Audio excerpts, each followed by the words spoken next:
se separa en dos partes importantes, en la cual la primera parte nos habla sobre el periodo de duración que tuvo la Edad Media, y en la segunda parte nos habla sobre las características más importantes, esenciales que tuvo la Edad Media. En la primera parte nos comenta que, como comúnmente conocemos, la Edad Media comienza en el año 476 con el derrumbamiento del Imperio Romano de Occidente, y que esta finaliza en 1492 con el descubrimiento de América. Sin embargo, existen ciertos factores que consideran que la Edad Media pudo haber comenzado antes y terminar mucho después de lo que comúnmente sabemos. Ciertos factores de estos son como el deterioro de la política y lo intelectual en esos tiempos, y que el estado monárquico absoluto de Luis XIV haya comenzado recién a finales del siglo XVII, lo que esto conlleva al propuesto que se comenta en la lectura, que es que la Edad Media, para ser exactos, comenzó en el año 395 con la muerte de Teodosio y con la división total del Imperio Romano de Occidente y el Imperio Romano de Oriente, y que esta finaliza en 1715 con la muerte de Luis XIV.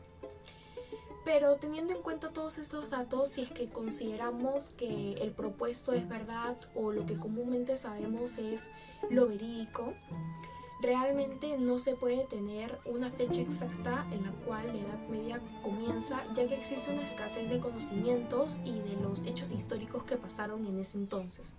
Lo único que sí se puede corroborar es que la Edad Media tuvo un mínimo de duración de 10 años y un máximo de 13 años. Llegando a la segunda parte del capítulo, que nos habla sobre las características importantes de la Edad Media, se separa en dos, en una política y en una intelectual. En la política nos habla que había una confusión dentro de la sociedad sobre el derecho público y el derecho privado, donde la sociedad y las personas, las propietarias de tierras, se atribuían cierto poder ante las personas que vivían en esas tierras, por lo que se crea un ente que se le llama feudo, para que ésta sea como un intermediario entre lo que vendría a ser el rey o el emperador con los individuos. Por la parte intelectual nos habla sobre ciertas deficiencias que tenían los escritores medievales, algunas deficiencias de observación de los hechos históricos, y algo muy importante que resalta es la apelación excesiva a la autoridad, donde ciertos escritores medievales mencionaban mucho lo que decía la Biblia o lo que decía Aristóteles. Sin embargo, no todos los escritores medievales tenían estas deficiencias. Se resaltan a dos que tenían una aptitud lógica muy buena, quien era Santo Tomás y el Dante. Y para finalizar, en el capítulo 11 nos termina hablando lo que vendría a ser los pensamientos modernos con los pensamientos medievales. En los pensamientos modernos nos habla sobre una similitud que tuvo con lo clásico, y que esto se podía llegar a ver en el Renacimiento a finales del siglo XV, donde florecen los pensamientos modernos. El pensamiento medieval se dejaba llevar un poco más por el pensamiento moderno gracias al impacto que tuvo el cristianismo. ¿Y cómo era el pensamiento político medieval hasta fines del siglo XI? Ya se ha señalado cuánto ha contribuido el cristianismo a cambiar la mentalidad humana, pero ¿cómo ha influenciado en el campo de las doctrinas políticas? En los primeros tiempos, los cristianos se desinteresaron por completo en el poder terrenal. ¿Y qué pasó con eso? Este completo desinterés hacia el poder terrenal no podía durar mucho una vez la mayoría de los ciudadanos del imperio, incluso los emperadores, se volvieron cristianos. Asimismo, el emperador en la antigua Roma era también el pontífice. ¿Pero a qué nos referimos con pontífice? Los pontífices eran miembros del Consejo Religioso Supremo de la antigua Roma. Esto se debe a que el poder laico se confundía con el poder religioso, pero la organización de la Iglesia cristiana no permitía esa fusión. El cristianismo tenía el carácter de religión universal, por eso buscaba y aspiraba a expandirse mucho más allá de los límites del imperio. Desde su aparición, la Iglesia siempre ha buscado autonomía del Estado. Bajo Constantino y sus inmediatos sucesores, cuando parte del pueblo era aún pagana, es decir, que no es cristiano ni de ninguna de las otras grandes religiones monoteístas, la Iglesia sufrió el control del Estado, y este control se hizo sentir en los primeros concilios ecuménicos. Se mantuvo por tradición porque el Estado conservó una fuerza mayor en el Imperio de Oriente. Pero en Occidente, debilitada y fraccionada cada vez más la autoridad estatal, la Iglesia aspiró pronto a la propia independencia y tras la independencia quiso la supremacía. El primer síntoma evidente de esta ruptura se manifestó cuando San Ambrosio prohibió al emperador Teodosio la entrada en la Catedral de Milán para celebrar la Pascua. Esto significaba, evidentemente, que en el ejercicio de su ministerio, el obispo era superior al emperador. Ahora ubiquémonos a fines del siglo V de nuestra era. La teoría de la coexistencia y la separación de los dos poderes fue abiertamente sostenida por el Papa Gelasio. Él escribió que, considerando la familia humana, Dios quiere que el poder espiritual esté separado del temporal para evitar que su acumulación en manos de una sola persona dé lugar a que se produzcan deplorables abusos. En las cosas eclesiásticas, el obispo es superior al emperador, así como éste es superior al obispo en las cosas temporales. Ubiquémonos ahora en el siglo VII y la primera mitad del VIII, tiempos agitados para que puedan seguir desenvolviéndose la doctrina de la supremacía eclesiástica. Los reinos están sacudidos por continuos conflictos internos y la autoridad se va debilitando paulatinamente en favor de los señores locales. La Germania es aún pagana en buena parte, y los árabes mahometanos arrebatan a la civilización europea, el África septentrional y la península ibérica, amenazan la costa de Italia e invaden Francia. Carlomagno obligó a los sajones a aceptar el bautismo y a permanecer en sus territorios. Puso fin al éxodo de los pueblos teutónicos. Con él se cierra el primer periodo de la Edad Media y se realiza la restauración del Imperio Romano de Occidente, y de ese modo se reconstruye aquella unidad de los pueblos de civilización cristiana. El periodo durante el cual reinó Carlomagno y el inmediatamente posterior a él se distinguen por un renacimiento de los estudios y de la cultura. El primer síntoma fue la redacción de las famosas falsas decretales atribuidas a San Isidoro de Sevilla con su tesis La superioridad del obispo de Roma sobre todos los otros obispos y de la autoridad eclesiástica sobre la temporal. En los mismos principios se inspiraba el Papa Nicolás I, quien invitaba al clero a negar obediencia a los príncipes malvados, a los que convenía el nombre de tiranos. Puede parecer chocante que la teoría relativa a la supremacía de la autoridad eclesiástica, ya madura en el campo doctrinal a fines del siglo IX, haya permanecido infecundada en el campo de los hechos durante casi 2 siglos más, pero las condiciones en que se encontraba la sociedad europea de aquel entonces aclaran el enigma. El periodo en el que se había detenido la decadencia de la cultura y la disolución de la autoridad estatal no fue de larga duración. ¿Pero qué pasó entonces? A fines del siglo IX y en la primera mitad del X, las tinieblas se hicieron de nuevo más tensas y fue esa la época más oscura y tormentosa de la Edad Media. Las nuevas incursiones de los húngaros, de los normandos y de los sarracenos esparcieron por doquiera la miseria y el terror, y la autoridad central del Estado, representada por los reyes, se disolvió y fraccionó en centenares de feudos grandes y pequeños, eclesiásticos y laicos, todos en lucha entre sí. El sentimiento religioso era fortísimo, pero a menudo degeneraba en abyecta superstición y no era obstáculo bastante para impedir la violencia de los feudatarios. Pero en el año 962, la idea romana de la unidad de los pueblos civilizados y cristianos bajo un cetro único volvía a reafirmarse en el campo práctico por obra del emperador Otón. Habían sido rechazadas las últimas invasiones de bárbaros, habíanse expulsado o exterminado los grupos de invasores sarracenos, los normandos se habían establecido con carácter de permanencia en la Francia septentrional, y los húngaros, los polacos, los bohemios y los escandinavos recibían el bautismo. De este modo se agregaban a la gran familia de los pueblos que habían recibido los gérmenes de la civilización de Roma y habían abrazado el cristianismo. Así se introdujo el feudalismo, producido por la estabilización de las familias poderosas. Comenzaron a manifestarse los primeros síntomas que anunciaban la próxima constitución de los municipios y al mismo tiempo los monjes de la abadía adoptaban una regla más severa, se emancipaban de las influencias laicas y con su propaganda difundían el concepto de superioridad eclesiástica sobre la temporal.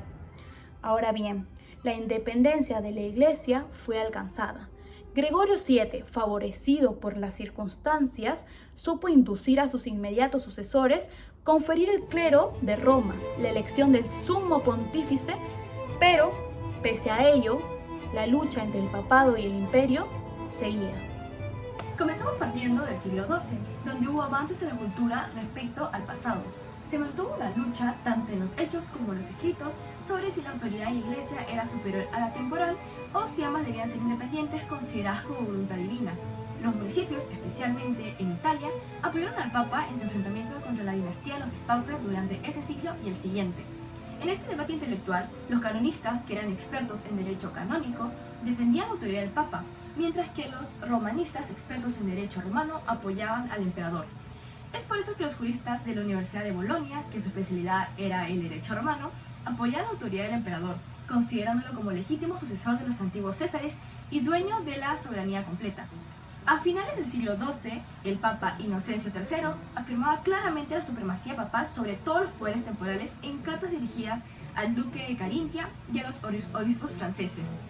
En Inglaterra, en el siglo XII, hubo una fuerte disputa entre el rey Enrique II y el arzobispo Santo Tomás Becket, que culminó en el asesinato de este. Durante el siglo XIII, nuevas influencias culturales ingresaron a Europa occidental, debido a los contactos con los bizantinos y los árabes durante las cruzadas. En la parte sur de España también sufrió centros de cultura árabe, donde también se difundieron estas ideas fácilmente por Europa. Uno de los personajes que más podemos resaltar es un árabe de Córdoba, a quienes los europeos denominaban de otra forma. Él comentó las obras de Aristóteles hacia el final del siglo XII, siguiendo una perspectiva que podía ser llamada panteísta. Sus ideas se salieron por Europa a través de traducciones al latín de las obras de Aristóteles, que se hicieron directamente del griego o de traducciones anteriores. Aristóteles, como sabemos, fue considerado directamente como el más auténtico de la cultura antigua y el maestro de los que saben. Inicialmente la Iglesia no aceptó el aristotelismo, especialmente porque este llevaba ideas de este árabe, y la Sorbona de París lo condenó en el año de 1907. Sin embargo, más tarde se consideró que la ciencia, personificada en Aristóteles, podía conciliarse con la fe, y esta fue la tarea que asumió uno de los más grandes escritores medievales, y este fue Santo Tomás de Aquino. Su obra más conocida es la Suma de Teología, donde aborda temas políticos, sociales y teológicos. Al igual que Aristóteles, esta apoyaba la propiedad privada como mejor método para usar el trabajo humano y permitir que los ricos ayuden a los pobres. Con respecto al tema de la esclavitud, este se protegía con la idea de Aristóteles, que decía de que dada la limitada inteligencia del esclavo, este puede ser útil para el dueño, pero siempre recomendaba tratar humanamente al esclavo. Con respecto especialmente a lo político, Santo Tomás aborda el problema de la autoridad gubernamental, y aunque la Biblia sugiere obedecer al gobierno, Santo Tomás argumenta que la forma de gobierno es elección humana. Otro punto que aborda es la diferencia entre el tirano que usurpa el poder y el tirano que abusa de su legítimo poder. Si el tirano gobierna justamente, su poder puede ser legitimado, pero en casos de extrema opresión, la rebelión puede ser justificada.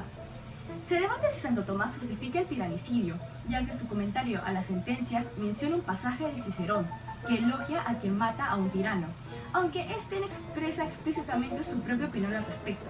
Ahora, siguiendo a Aristóteles, él considera que cualquier forma de gobierno es legítima si los gobiernos actúan a favor del pueblo, pero prefiere un gobierno mixto que incluya elementos democráticos para representar a todos en el gobierno. Por último, con relación al Estado y la Iglesia, Santo Tomás argumenta que cada uno tiene su propia esfera de autoridad. La Iglesia, por un lado, tiene que dirigir las almas y el Estado tiene que dirigir a los cuerpos. En caso de conflicto, este afirma que el papado puede juzgar las acciones del soberano. También se le atribuye la obra del régimen Principium, que traducido es como el gobierno de los príncipes, donde está a favor de la monarquía moderada y ve el monarca como protector de los débiles contra el abuso de los poderosos. Aunque se debate mucho sobre la autenticidad de esta obra, ya que se cree que podría ser una de las conferencias que Santo Tomás dio en la Universidad de Nápoles y que no todas fueron corregidas por él mismo. Esta segunda parte del capítulo inicia con la introducción de cambios de organización y políticos de diferentes partes del Sacro Imperio Romano Germánico.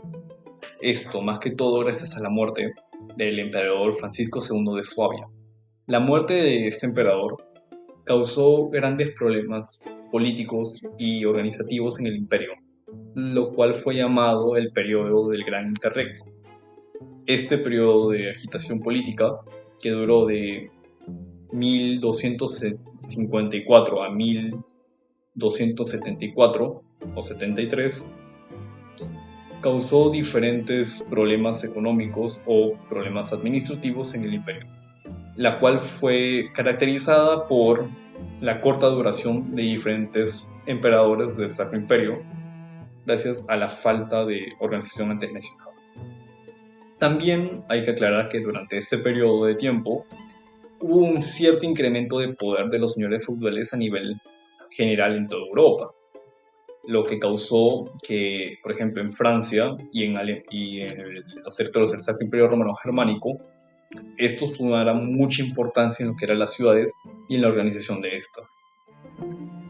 Debido al anterior, los feudos lograron obtener suficiente poder político y administrativo para poder crear un nuevo sistema personal, que fueron las comunas como tal. Este nuevo sistema de comunas permitía a los señores feudales poder crear juntas de poder administrativo de la misma ciudad con gente importante, ya sea ellos mismos, los señores feudales, pero también incluía a comerciantes, artistas, herreros, etc., que podían servir para lo que eran los intereses propios de la ciudad o los intereses de esas personas para poder defenderse de otros como tal, aunque eso sí seguían aún bajo el poder del regente como tal.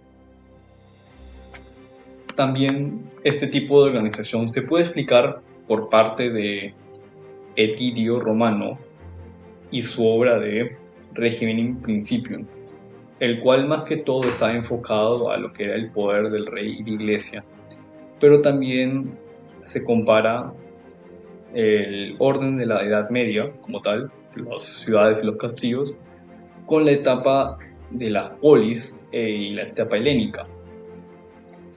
Esto se podría aplicar en este nuevo sistema de comunas a lo que es el uso de las asambleas de poder y las juntas y consejos. Estos dos tipos de ideas de la antigua Grecia son aplicadas en este nuevo sistema, más que todo por la representación de diferentes personas ilustres de la ciudad para poder tener una junta directiva como tal que pueda organizar mejor a las ciudades. Este tipo de comparación también podríamos usar lo que es la expansión de las mismas ciudades o las comunas, ya que a su vez que las polis griegas, estas no crecían bastante, tenían un tamaño bastante considerable, pero no lograban tener la magnitud de países modernos como tal, lo cual ayudaba a su organización y no extenderse tanto, aunque no tener ciertos tamaños no significaba que no podían expandirse de diferentes maneras, ya que estos podían expandirse políticamente derrotando a otros feudos y poniéndolos como inferiores para trabajar en lo que es en los campos como tal.